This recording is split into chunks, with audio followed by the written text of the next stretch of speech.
partir de agora, É, então, a gente está gravando, tá? E aí a gente vai começar a partir de agora o estudo de onde a gente parou.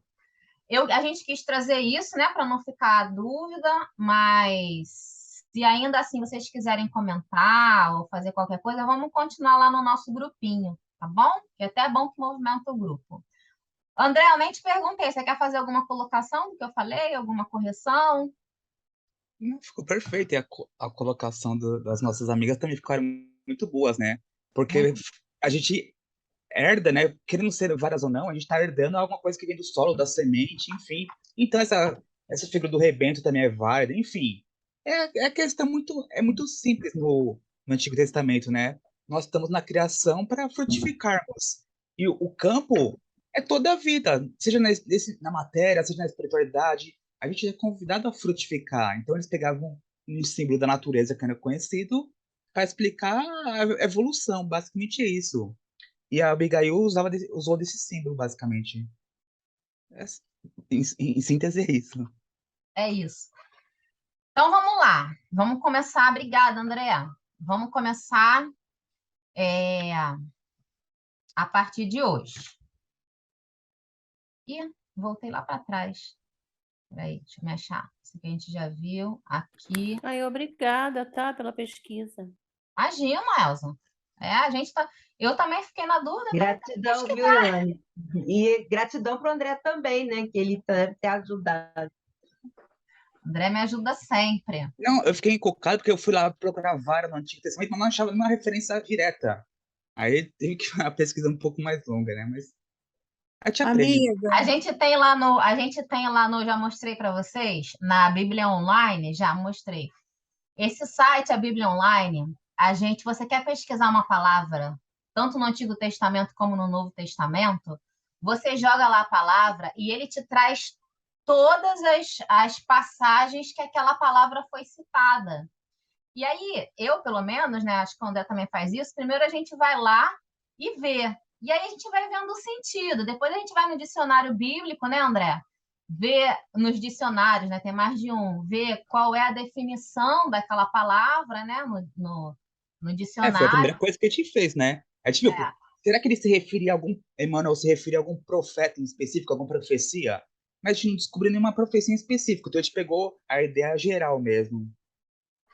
E foi analisando, né? E aí chegou lá. Carlinha, quer falar, amor? Fala.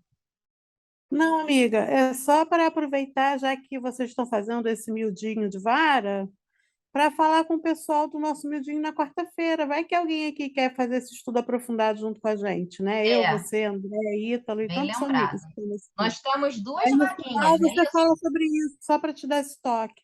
Nós temos duas vaguinhas, né? Isso. Quem gosta dessa metodologia de estudar o evangelho mais a fundo, etc., é muito bem-vindo com a gente. A frutificar e florescer com a gente. Hoje a gente pode ser ramos, mas daqui a pouco a gente vai ser uma árvore frondosa, né? Frutífera. Isso, eu acho que eu quero. Que dia que é? É quarta-feira, Bia. Quero. Pode me botar. Pode? Depois você me passa o link para eu participar. Tá bom, pode deixar. Bom, vamos lá. Nós paramos aqui, ó. Abigail, para lhe ser agradável, aquietou-se. A gente viu, né, que eles estavam lá na prisão.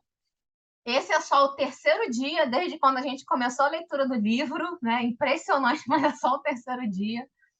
Eles estavam lá na prisão, né? A prisão tinha uma janela, onde eles olhavam para o firmamento, se sentiam conectados ainda, né, com Deus, através dessa visão, se sentiam presentes. E o José se sentiu muito cansado, deitou, e os dois ficaram ali ainda, um consolando, né, o outro, os dois irmãos, os dois espíritos ligados por sentimentos profundos e fraternos. E aí, Gesiel Elaine, falou, fala, amor. se fosse humildinha, já traria um símbolo, né? Que até eu comentei com vocês em outra oportunidade. Que muitos espíritos assemelham a nossa encarnação a como se fosse o corpo físico a uma prisão. E a gente lembra que essa janela para o alto seria a nossa glândula pineal, seria as ideias superiores, enfim, né? É muito curioso como essa janela pode ter uma interpretação muito além, né? Não querendo viajar muito, mas dá para viajar bastante. Isso é a mania de quem faz miudinho, né, André? Mas é uma simbologia muito bonita mesmo, essa E todos nós conexão. temos nossa janela para o alto, né? Só cabe a nós acessar. O Yoredeb preferiu não acessar, preferiu olhar para dentro, olhar para dentro da cadeia. Então ele se fechou. Já Abigail e Jezeel, não. Eles olharam além, né? Olharam além da prisão, olharam para cima, para o alto, né? Muito A bom. gente também tem essa janela. Maravilhoso. Muito bom, André.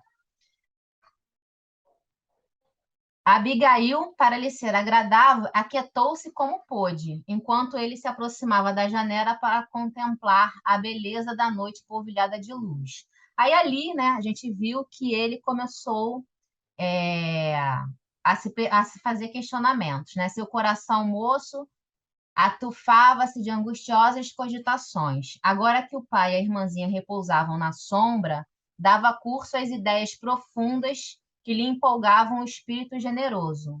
Buscava ansiosamente uma resposta às interrogações que mandava às estrelas distantes e esperava com sinceridade e confiança no seu Deus de sabedoria e misericórdia que os pais lhe haviam dado a conhecer. A gente já viu, né, na parte anterior, sempre eles relembrando a mãe, os ensinamentos da mãe, de fidelidade a Deus, né?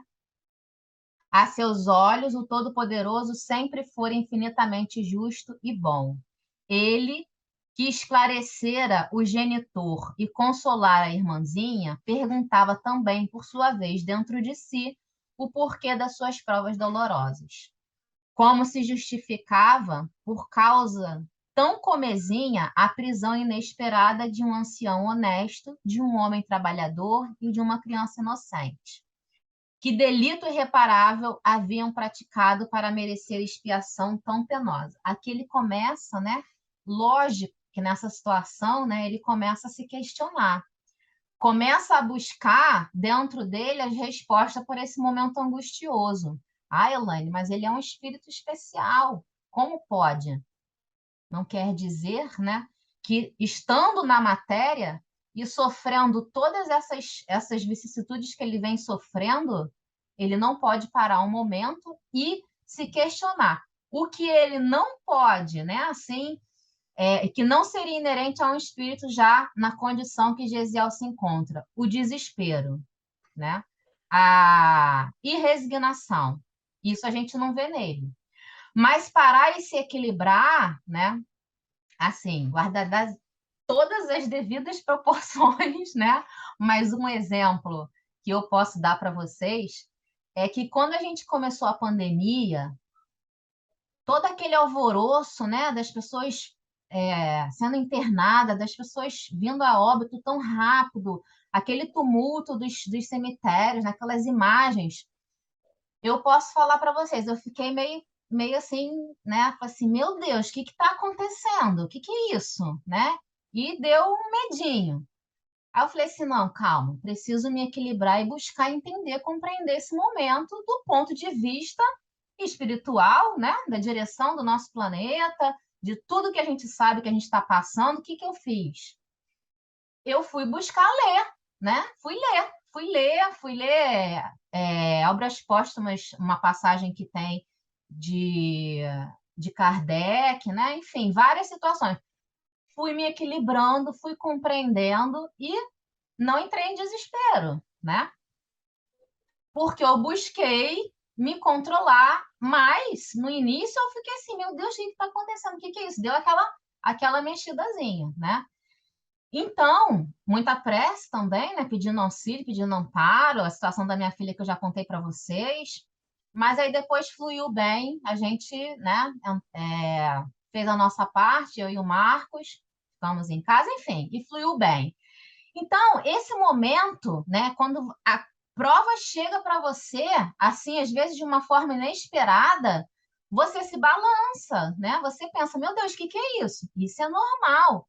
O que você não pode, o que a gente não pode fazer, tendo essa doutrina que a gente tem, né? Tendo fé em Deus de que tudo que há, caiu uma folha sem o seu controle, é o desespero desregrado, né, sobre a situação, né?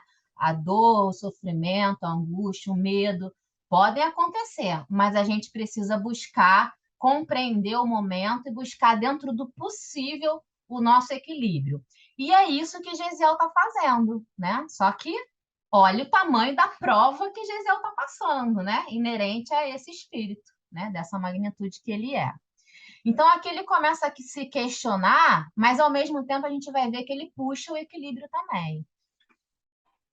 É aqui que a gente começa. O pranto correu-lhe copioso ao relembrar a humilhação da irmã, mas também procurou enxugar as lágrimas que lhe inundavam o rosto de maneira a escondê-las de Abigail, que talvez o observasse na sombra, porque ele estava ali, eles estavam os três na mesma cela, ele estava na janela. Se ele fizesse esse movimento aqui, ó, ela com certeza poderia estar vendo ali, com certeza se afligiria mais, né? Então, ele mesmo no momento dele de sofrimento, ele se preocupa em não produzir mais sofrimento na irmã.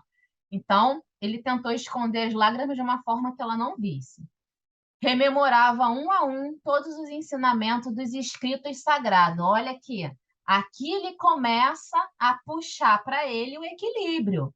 Primeiro ele se questiona, o que está acontecendo? Não, calma, que eu vou encontrar a solução, né, em Deus, nos antigos escritos, em tudo que eu tenho para me segurar. E aí ele começou a rememorar as passagens que ele pudesse se pegar para equilibrar o coração dele.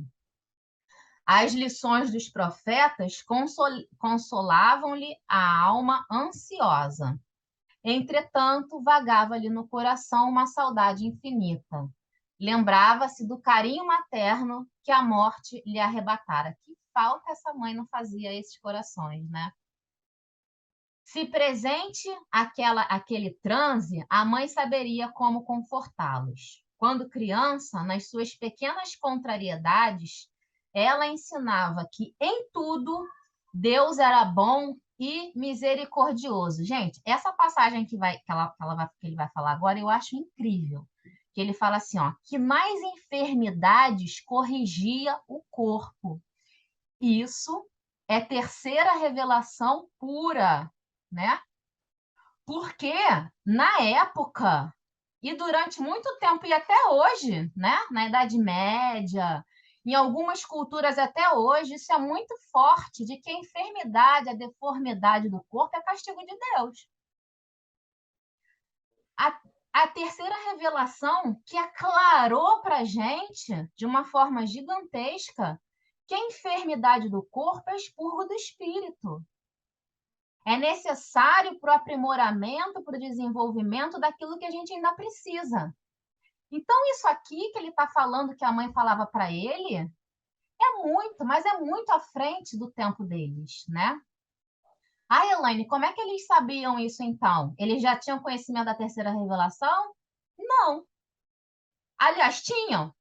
Não como espiritismo, mas como as leis soberanas de Deus que regem todo o universo. Porque nada mais é do que isso, né? A primeira revelação nos trouxe um pouco. A primeira revelação é o Antigo Testamento, tá? A segunda revelação aprimorou com Jesus, né? Tem até uma fala que diz, lembra aí, André, que a primeira revelação é pergunta, a segunda revelação, sabe? Lembra disso? É resposta. Você lembra? A primeira revelação é a súplica do homem aos céus. Isso. A segunda é a resposta, não é isso? Agora a terceira me falhou. A terceira é a constatação. É o aprimoramento dentro das nossas capacidades no momento, né? Então, por que eles tinham esse conhecimento? A gente já viu que Gesiel, né, conhecia o evangelho que hoje nós conhecemos sem ter contato com o evangelho.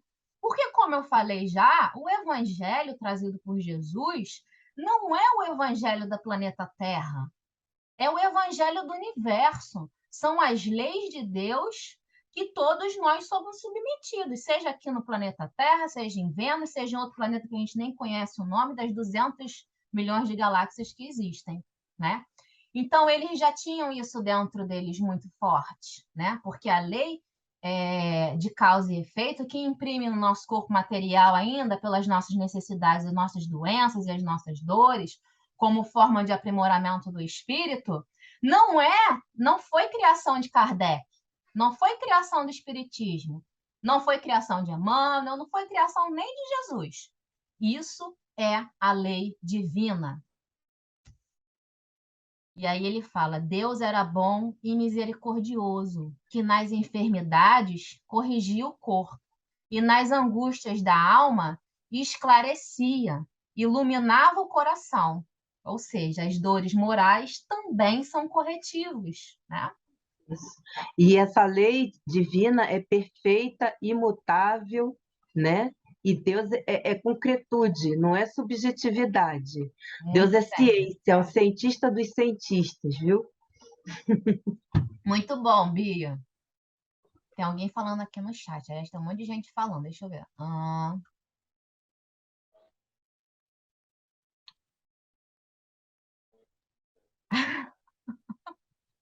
O André colocou, ele trabalhava na vara da infância, trabalhava mesmo. Não, é até uma dúvida que me surgiu mesmo quando você estava falando. Essa questão de vara no sentido de juiz, etc., é no sentido de disciplina, dessa questão de condução mesmo? Por que tem a André, palavra vara de justiça, vara da não infância? faz sentido. Mozinho, você sabe por que os cartórios são chamados de vara? Eu não faço ideia. Talvez tenha esse sentido mesmo de condução, de disciplina, não sei. Eu acho que o Marcos também não sabe, não, mas eu posso pesquisar esse sentido de vara. Não tenho essa informação, não, mas a gente pode trazer essa informação. Eu não sei Aí, como é mais que... pesquisa sobre vara para um estudo mais vasto. Mas é curioso, Vara, né? significado de vara, né? Tem significado fazer uma também de pesquisa aqui. tribo, agora aí na justiça deve ser outra coisa. Segundo, Se eu conseguir informação até o final da reunião, eu comunico aqui. segundo o filósofo Google, vara, lugar onde o juiz trabalha, tem sua origem no termo facies, da Roma Antiga. Facies era uma espécie de bastão utilizado para abrir caminho na multidão para dar passagem aos magistrados. Olha, Muito bom. Tem o sentido de dar direção, né? Faz todo sentido, porque o juiz, quando ele julga um litígio, né? Uma parte diz que tem um direito e o outro confronta esse direito. Quem dá a direção correta, que fala, não, o correto é isso, é o juiz, né? Então faz sentido, né? Muito bom, Ítalo. Obrigada, amiguinho. a vara que abre caminhos. A passagem para arrancar. A André falou, a passagem para Não, arrancar. é porque a Ana tá falando assim, não sei como arrancar minha mão aqui. Eu falei, não, arrancar a mão é outra passagem. É que ela tava se referindo a baixar a mão. A Diana queria falar, depois ela dizia, Ana, fala aí, para não ficar com peso na consciência. Interessante, André falou, interessante ver que apesar da fé que Gesiel tinha, a razão ainda está presente. Ah, sim. Não foi porque ele se pergunta na anterior, né? Sim, se pergunta. Allan Kardec, a fé precisa ser uma base, e essa base é a perfeita compreensão no que se deve crer. E para crer não basta ver, é preciso, sobretudo, compreender. Muito bom. Faz todo sentido com o que ele está fazendo, né? Ele tem a fé, mas a fé dele é uma fé raciocinada, né? Por que eu estou passando por isso? Eu estou passando por isso porque me é um corretivo, né? Porque isso, porque aquilo. Ele está puxando uma fé com uma razão, né? Não é a fé cega, acredito em tudo e tudo acredito sem questionar. O que você botou aqui também? Por isso temos que vara de bambu. Não, é por causa que você falou da resiliência, né? Eu falei, Sim. então diante da primeira dificuldade da aprovação que vem, a gente não pode ser uma vara rígida que vai e quebra. A gente tem que ser uma vara de bambu que entorta, mas não quebra, volta ao lugar, né? Enverga, mas não quebra. Vem a tempestade, mas não quebra, né? Bambu tem que ser firme. Então sejamos flexíveis com o bambu. Varas de bambu. Lembrava-se do carinho materno que a morte lhe arrebatara. Se presente aquele transe, a mãe saberia como confortá-lo. Quando criança, nas suas pequenas contrariedades, ela ensinava que em tudo Deus era bom e misericordioso, e que nas enfermidades corrigia o corpo e nas angústias da alma esclarecia, iluminava o coração. No desfile das reminiscências, considerava igualmente que ela sempre o incitara à coragem e à alegria, fazendo-lhe sentir que a criatura convicta da paternidade divina anda no mundo fortalecida e feliz, edificado na fé, ó, cobrou ânimo. Olha o resultado disso, né? Ele poderia se desesperar, ele poderia chorar ali a noite inteira, né? Mas veio o questionamento, né? Deu aquele medinho pequenininho, mas logo ele foi recompondo a sua fé, recompondo a sua razão, recompondo seu pensamento e edificando a sua fé. Cobrou o ânimo e, depois de longas reflexões, aquietou-se na laje fria, procurando o repouso possível no silêncio augusto da noite. Muito bom, né? Que a gente tenha sempre coragem e amparo para poder agir assim, nos momentos difíceis. Ixi, deixa eu ver que horas são. Hoje foi... Tá. O dia amanheceu prenhe de lúgubres expectativas. Dentro de poucas horas, Elaine, Oi? dá licença. Fala, Elza. Esse dia amanheceu aí é o terceiro ou é o quarto? Estou em dúvida. Você anotou? O dia que você está falando? É, ele falou o dia amanheceu. Aqui Então já é é o o terceiro, quarto. quarto, né? Tá bom. É, tá? Eu acho que é o quarto. No primeiro ele estava andando, no segundo ele foi falar, queimou, foi preso. No terceiro... Não, é o terceiro, Elza. É o terceiro,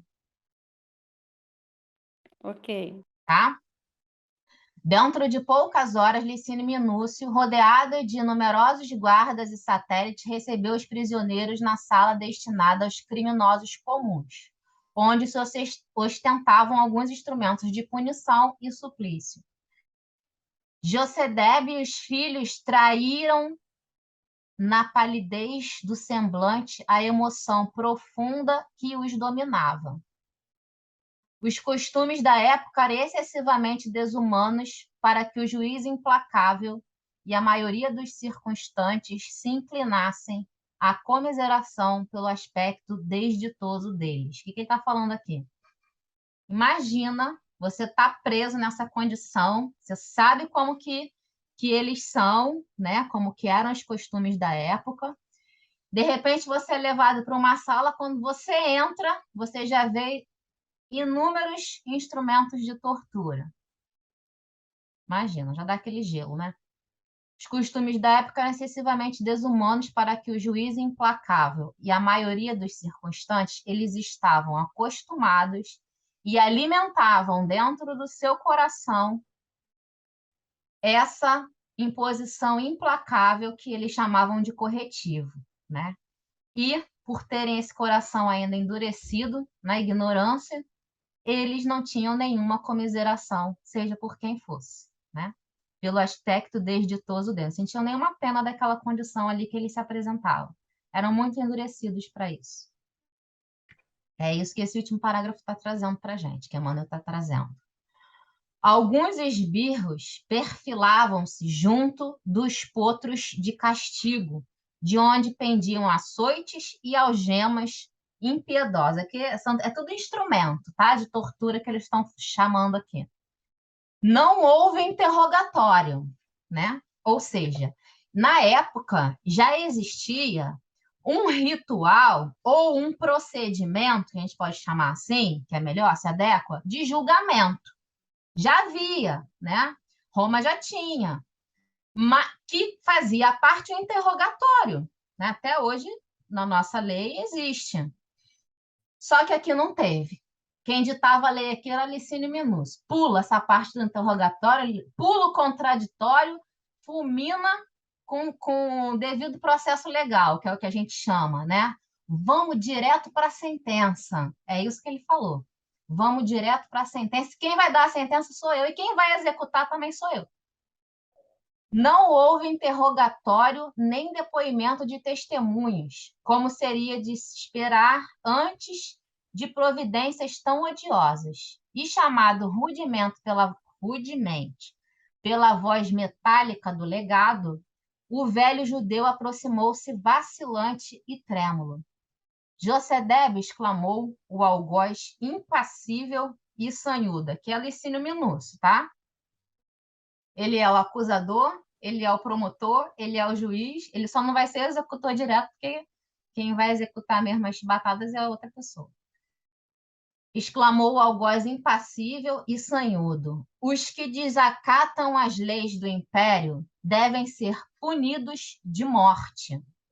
Mas eu procurei ser magnânimo em consideração à tua velhice desamparada. Pulei alguma coisa? Elza, pulei alguma coisa? Você que está acompanhando aí no livro. Um olhar de angustiosa. Não, não pulou nada, não. Tá Não, certinho. tá. Vamos lá. Um olhar de angustiada expectação transfigurou o rosto do acusado, enquanto Patrício esboçava um sorriso irônico. Alguns operários lá da herdade, da terra dele, né? Continuou Licínio. Viram-te as mãos perversas na tarde de ontem, quando incendiastes as pastagens. Esse ato redundou em sérios prejuízos para os meus interesses, além de ocasionar males talvez irreparáveis à saúde de 2 servos muito prestimosos. Como nada tens de teu, poderia colocar aqui, porque eu já te tirei tudo, né? Não tá, eu que estou falando. Como nada tens de teu para compensar o dano causado, receberás o justo corretivo em flagelações, para que nunca mais venha erguer tuas garras de abutre contra os meus interesses romanos. Não, contra os interesses romanos, que não são deles, né? Que ele está dizendo, mas os interesses, na verdade, são deles. Sob o olhar angustiado e lacrimoso dos filhos, o velho israelita ajoelhou-se e murmurou: Senhor, por piedade. Aí Licínio vem e fala: Piedade? Berrou Minúcio com rispidez. Cometes um crime e implora favores? Bem se diz que a tua raça se compõe de vermes asquerosos e desprezíveis. E, designando o tronco, disse friamente a um dos sequazes: Pessênio, havia-te vergasta-o 20 vezes. Havia-te, prepara-te, né? Vergasta-o 20 vezes. Ante a muda aflição dos jovens, o respeitável ancião foi solidariamente algemado. Solidamente algemado. Eu trocando palavra. Solidamente algemado. O castigo ia começar quando Gesiel, rompendo a expectativa geral, aproximou-se da mesa e falou com humildade: Questor ilustríssimo, perdoai minha covardia de haver calado até agora. Asseguro-vos, porém, que meu pai está sendo acusado injustamente. Fui eu quem incendiou os terrenos da vossa propriedade, perturbado pela sentença de confisco exarada contra nós. Dignai-vos, pois, libertá-lo e dar-me a mim a merecida punição. Aceitá-la-ei de bom grado. Um filho fazendo todos os esforços, né, para tomar ali o lugar do pai, vendo que o que viria não seria bom, né? André colocou aqui, essa visão de Deus bom e misericordioso também estava à frente do seu tempo também. A maioria dos judeus ainda tinha ideia do Deus punidor. Infelizmente, há muita gente que ainda defende essa prática nos dias de hoje, verdade. Muito triste isso, né? Que é a total incoerência, né, com o amor de Deus. Então, Gesiel se colocou ali para poder defender o pai, né, e se entregar no lugar dele. O Patrício teve um lampejo de surpresa nos olhos frios, que se caracterizavam por mobilidade extrema, e acentuou: Mas você não auxiliou os meus homens a salvar uma parte das termas? Não foi o primeiro a medicar Rufílio? Rufílio era o servo, né, de Licínio Minúcio.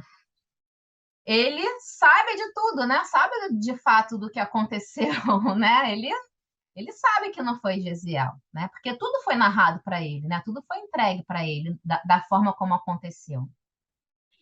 Assim fiz, aqui Gesiel, justificando. Assim fiz, levado pelo remorso, ilustríssimo. Retrucou o rapaz ansioso por isentar o pai do suplício iminente.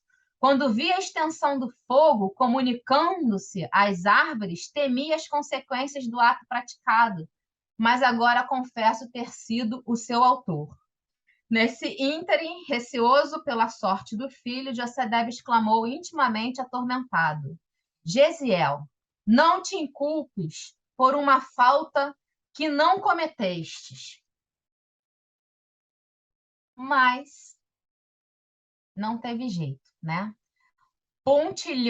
Pontilhando as palavras com extrema ironia, o legado replicou, dirigindo-se ao moço hebreu, ou seja, ele sabe da verdade. Ele está vendo ali um filho se entregar no lugar do pai por conta do sofrimento que aquela família estava tendo, mas ainda assim, esse irmãozinho nosso em erro, né? Licínio minúsculo que eu estou falando, não consegue ainda amansar seu coração. Ele vai implicar, então, a chibatada nos dois. Está bem, poupei-te até agora baseado nas falsas informações que me deram a teu respeito. Ele sabe que as informações não são falsas, são corretas. E ele está vendo que o filho está se entregando no lugar do pai. Contudo, terás também o teu quinhão de disciplina indispensável. Teu pai pagará pelo crime que foi visto de maneira inegável, e tu pagarás pelo que confessaste espontaneamente. Colhido de surpresa pela decisão que não esperava, Gesiel foi conduzido ao poste de tortura em frente da angústia paterna. A seu lado, postou-se o companheiro de Pessênio, que o atou sem piedade aos elos de bronze, e as primeiras vergastadas começaram a lamber-lhe o dorso impiedoso, o dorso impiedosas isócronas. Palavras difíceis, trava-língua. Uma, duas, três, começou. José revelava profunda debilidade, vendo-se-lhe o peito a arfar penosamente, ao passo que o filho demonstrava tolerar o suplício com heroísmo e nobre serenidade. Ambos de olhos fixos em Abigail, que os contemplava excessivamente pálida, entremostrando nas lágrimas ardentes que derramava o cruciante martírio do seu espírito afetuoso. A gente pode dizer que ela sentia também as dores ali, né, do que ela estava vendo. Imagina essa cena terrível, né, de ver o pai e o irmão passando por essa situação e ela ali do lado vendo tudo. Essa parte aqui que fala, né, ao passo que o filho demonstrava tolerar o suplício com heroísmo e nobre serenidade, me traz a lembrança uma passagem nossa dos estudos. Quem sente também isso? Nessa firmeza que Gesiel se põe no momento do suplício.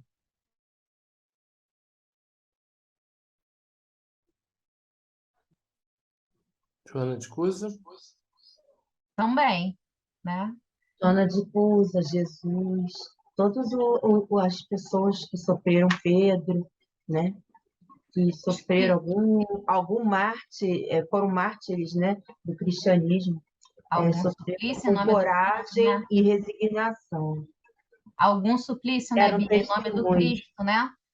Em Ave Cristo, né? A gente vê os cristãos sendo levados ao circo romano cantando louvores que impressionavam, né? E faziam os soldados ficarem impressionados com aquilo, né? Como pode isso? E eles iam cantando louvores com a certeza de que o sofrimento da carne não é nada, né? Quando daqui a pouco eles já estariam no reino de Deus, né? De como eles acreditavam, com o Pai Celestial. Então, isso... Lívia também é um exemplo, né? Que, Carlinha? Fala de novo. Lívia, Lívia, muito bem. Lívia. Tantos, né? Eu já sabia que o Ítalo ia falar Joana de Cusa.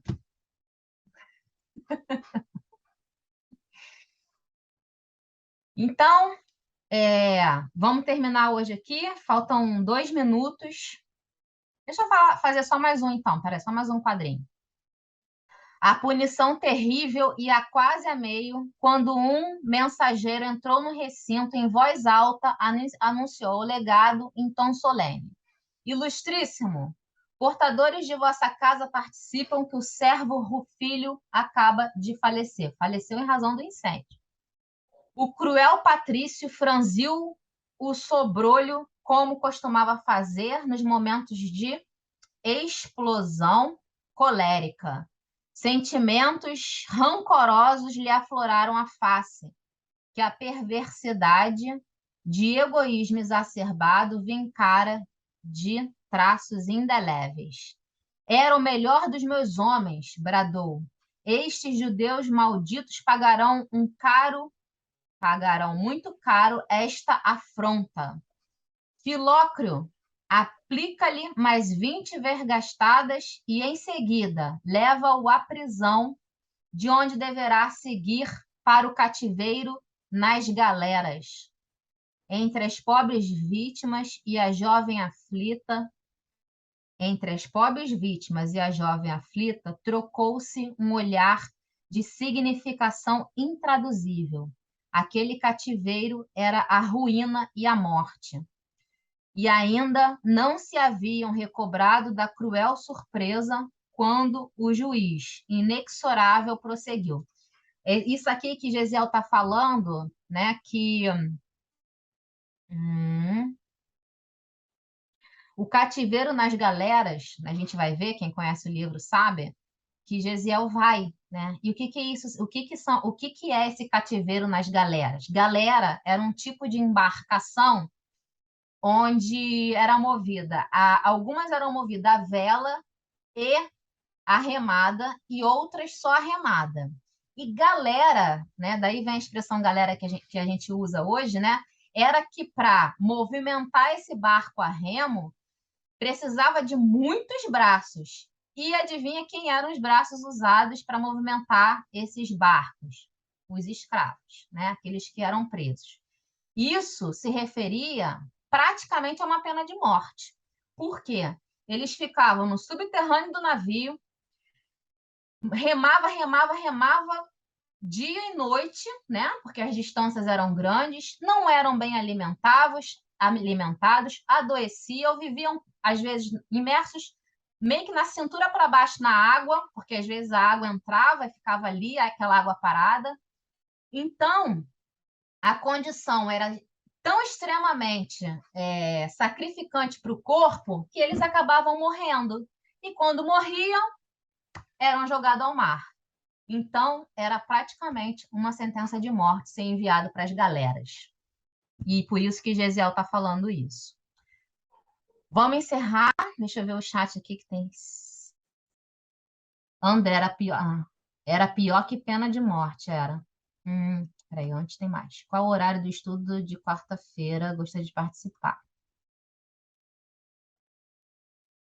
eu já respondi a Heloísa, amiga. Eu falei para ela que a gente vai abrir as inscrições e que a gente avisa. Tá. Era pior que pena de morte. Era pior que pena de morte. Então, meus amores, semana que vem continua essas emoções, essa parte que é terrível, né? Mas ainda veremos coisas boas. Ana Pim, meu amor, fala, por favor. Relaxa, Elaine, tá tudo certo. Alguém fala uma coisa boa, porque tá muito denso esse estudo, tá muito pesado, muito triste. Fala alguma coisa alegre. Alguém conta uma boa notícia, por favor? Jesus nos ama. Obrigado. Melhorou. Semana que vem. Todos os espíritos personagens continuam vivos. Muito bom. É bem consolador, E ajudando a gente, né, Ítalo? Exatamente. Ajudando a gente. Francisco, abriu o microfone, fala. Não, estava aberto já. Eu esqueci de fechar, na verdade. Ah, então tá bom. Pensei que você fosse falar. Não. Então, alguém quer colocar alguma coisa, amores? Eu queria que o André depois fizesse a relação que ele fez entre a primeira, segunda e terceira revelação, que eu ia anotar e não consegui. Ah, tá bom. Manda lá no grupo. Então tá, vamos lá então. Quem vai fazer a nossa prece, da gente fechar aqui o nosso estudinho de hoje? Eu bem pensei que a Elza ia falar assim, eu queria que o André fizesse a prece. Eu também pensei. Eu juro que eu também tive essa intuição. Eu juro, eu também pensei que ela fosse falar exatamente isso. Ah, então é melhor você fazer, André. Tá bom, posso fazer. Então Ah, vamos lá. não podemos fugir de um desígnio desse, né? Vamos lá. Pai, espiritualidade superior, Jesus, enfim, amigos espirituais, agradecemos por esse momento, por esses esclarecimentos da noite de hoje, por já termos coração de entender as situações desses personagens, dessas passagens, já temos o coração de modo a ter empatia de nossos protagonistas, e rogando, Pai, que tenhamos a força desse Gesiel, dessa Abigail, de Johedeb, de sua mãe, que possamos nos espelhar nesses personagens, Pai, que possamos transpor esses estudos e trazer para a nossa vida prática, lembrando desses ensinamentos nos momentos mais difíceis da nossa vida, nos momentos de aflição, que possamos lembrar de Gesiel, recorrendo a Deus, recorrendo à sua janela mental, levando seu pensamento ao alto, entendendo que Deus é sempre bom, é sempre misericordioso. Pai, rogamos essa força e que possamos ter uma boa, ótima semana, sempre conduzidos pelo mais alto, sempre amparados e tendo olhos de ver as pedras do nosso caminho. Que tenhamos uma boa semana, que assim seja, graças a Deus. Que assim seja, Pai. Obrigada, amiguinho. Obrigada, amores. Até terça que vem. Beijinho. Boa Fiquem com Deus. noite. Até Boa ter, noite. adorei. Fiquem com Deus. Beijos. Saúde e paz.